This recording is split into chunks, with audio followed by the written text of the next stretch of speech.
Annu music recording studio Bakhri बाजार।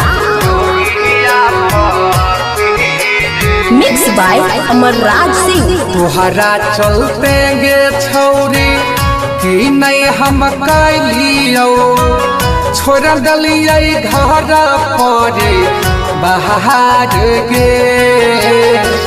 तोर दिलही दिल हमर कहना के जीबै, बन गेलिए जोगिया फकीर गे। तोर दिलही दिल हमर कहना के जीबै, बन गेलिए जोगिया फकीर गे।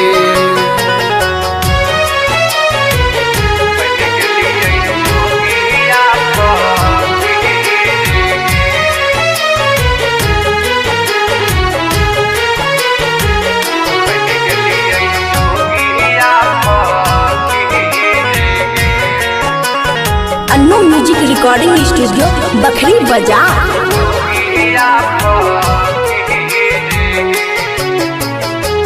खैन रही क्रिया संग जिहियै मोराई के, क्षण में तो दिलही भो लहाई गे।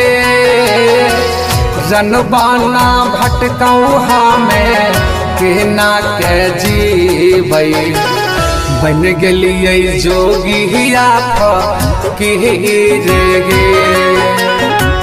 रनबाना भटकौ हमें कहना के जीबै, बन गेलिए जोगिया फकीर गे।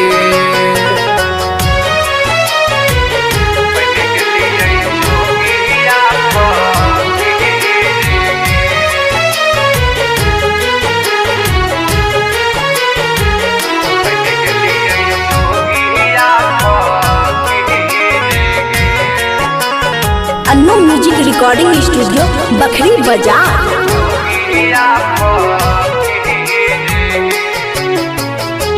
घर परिवार छूटल साथी संग गतिया, छूट गेलै गाँव सा महाज के।